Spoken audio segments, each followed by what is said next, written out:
Dans cette vidéo, nous allons voir la notion de structure en langage C. Donc on verra d'abord le concept de structure, comment créer un type de structure, comment créer une instance de structure, comment initialiser cette instance, comment accéder aux membres de cette instance de structure, comment passer les structures en paramètres à une fonction, et ensuite on verra la notion de liste chaînée qui utilise les structures. Le concept de structure, donc c'est une collection de plusieurs variables, on va appeler ça des champs, qui vont être regroupés ensemble pour avoir un traitement plus commode. Ce que l'on a vu jusqu'à présent, c'est quand on définit un groupe de données, généralement on utilise un tableau. Mais un tableau, c'est un ensemble de données uniforme, c'est-à-dire qu'on définit soit un tableau de caractères, soit un tableau d'entiers, soit un tableau de flottants.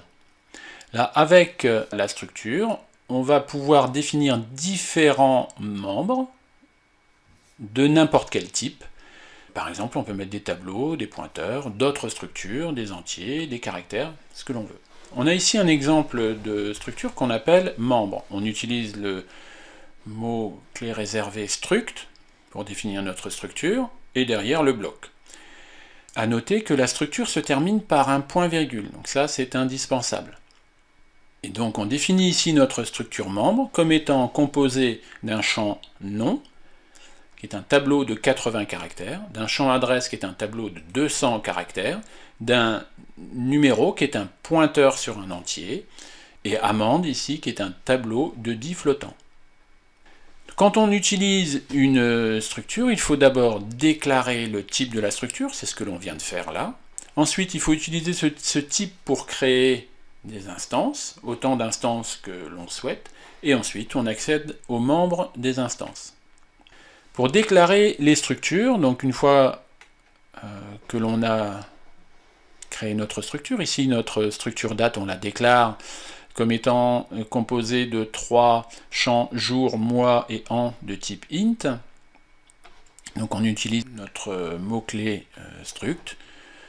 Je rappelle ici qu'il faut faire très attention, il faut mettre le point-virgule, c'est indispensable. On définit une autre structure membre qui, elle, va être composée du champ nom, 80 caractères, adresse 200 caractères, un numéro qui là ici est un int, amende donc 10 flottants, et on voit ici emprunt et création qui eux sont deux autres types struct date. Donc on a une structure membre qui contient une autre structure date. On peut définir un livre qui contient le membre titre, auteur, prix, prêt, qui contient une variable b, qui est du type struct livre, du, qui est du type struct date, et ou un pointeur sur une structure membre. Donc on voit qu'on peut définir des structures de données relativement complexes. Maintenant, comment est-ce qu'on va créer les instances? Une fois la structure définie, donc les instances peuvent être déclarées. L'instance ici signifie la variable de type structure. Dans l'exemple qui est présenté ici, date est une structure qui contient 3 champs, jour, mois et an, de type int. Et juste derrière, on a défini deux instances qui sont hier, qui est une instance de type date, et demain, qui est aussi une instance de type date. On définit ensuite pack comme étant aussi une instance de struct date, et semaine comme étant un tableau d'instances de structure date. Là ici on va définir nouvel an comme étant une instance de struct date, et on lui passe ici, un petit peu comme le formalisme d'initialisation de tableau, là on utilise les accolades pour initialiser les valeurs, c'est-à-dire que le 1 qui est ici ira dans jour, mois prendra 1 et an prendra 2001. On voit ici nos déclarations d'instances, et là ici on a notre initialisation de structure. On a vu préalablement qu'on peut définir des structures dans des structures. C'est ce que l'on voit plus en détail ici. On voit bien que emprunt et création sont du type struct date, qui est une structure. Et ici, on crée une variable m de type struct membre. En plus, on initialise les valeurs. Le champ nom va prendre comme valeur Arthur Dupont. Le champ adresse rue de Houdin 9 7000 Mons. Le numéro 42. L'amende 0.0. Emprunt, la date d'emprunt 000. Création 5/2/2001. La struct date, donc 5/2/2001. 5 ça ira dans jour. 2 ça ira dans mois. Et 2001 dans an. Du champ création de la structure membre nommée M. Maintenant, on va s'intéresser à la manière d'accéder aux membres d'une structure. Donc les membres peuvent être accédés par le nom de l'instance suivi d'un point et suivi bien sûr du nom du membre. On définit M comme étant une structure membre. Et là ici, on va pouvoir afficher donc le nom. M, c'est une variable de type struct membre, et on va afficher son nom en écrivant m.nom. On va afficher le numéro du membre avec m.numéro. Pour les amendes, on va pouvoir boucler et afficher les différents éléments du tableau amende en écrivant m.amende de i. Donc m.amende, on accède au tableau amende, et puis ensuite on accède aux différentes cases du tableau amende.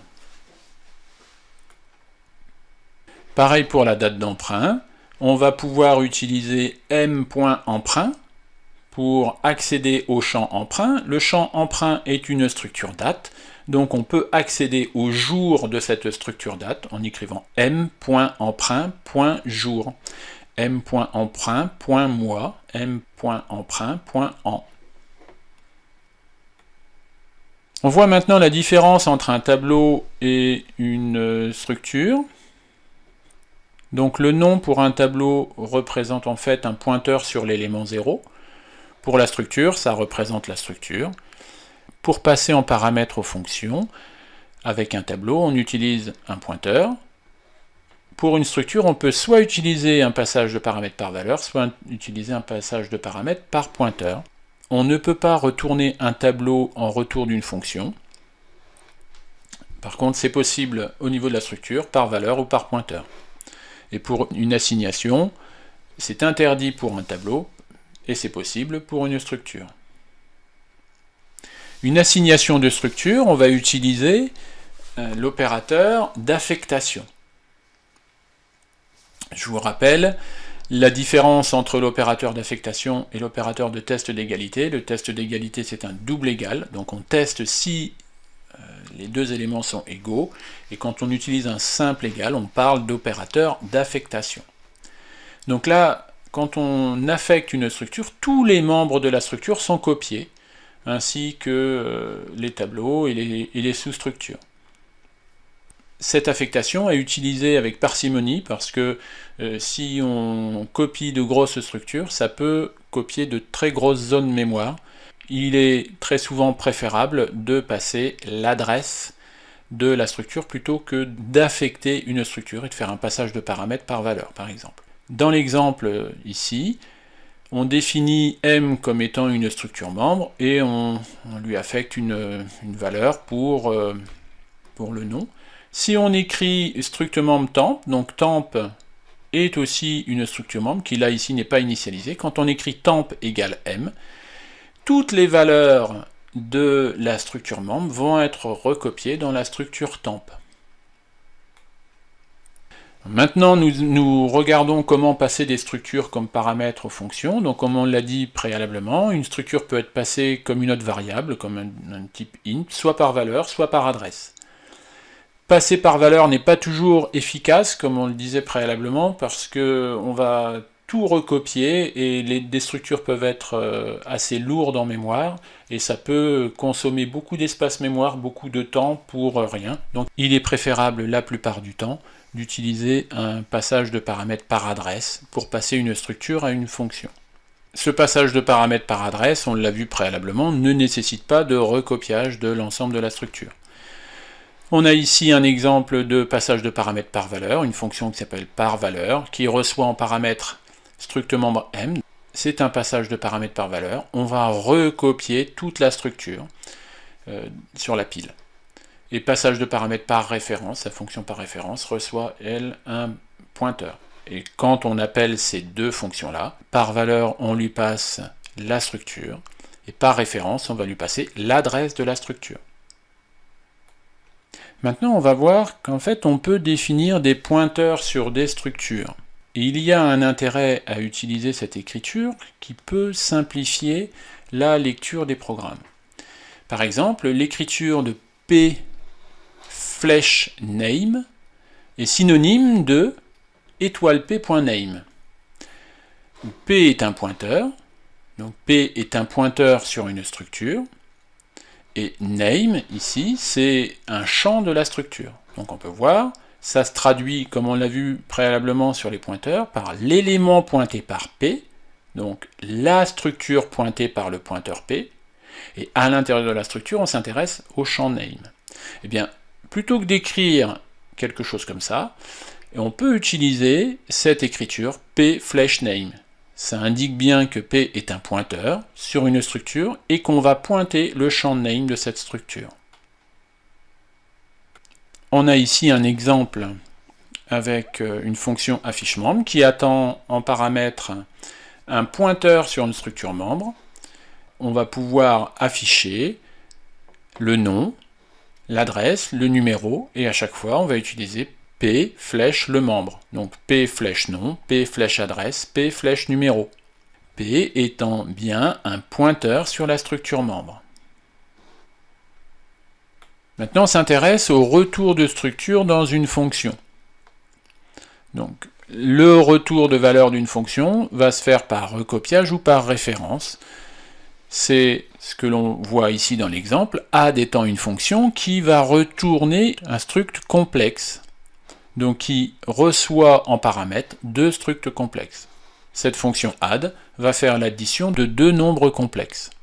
À l'intérieur de la fonction, on définit une variable locale result, qui est du type struct complexe, et on lui donne la valeur du paramètre a, qui a été passé en paramètre. Donc là, on a un recopiage de la structure complexe, et ensuite, l'addition de deux nombres complexes revient à faire l'addition de la partie réelle, l'addition de la partie imaginaire, et on retourne le résultat. La valeur qui est retournée par valeur, donc on recopie la structure en mémoire. Un exemple ici d'appel, on définit struct complexe, donc C1, notre première structure complexe, C2, notre deuxième structure complexe, C3, la valeur qui va récupérer l'addition de ces deux nombres complexes. Donc C3 égale add de C1, C2. On fait appel à la fonction add en lui passant les deux structures, C1 et C2.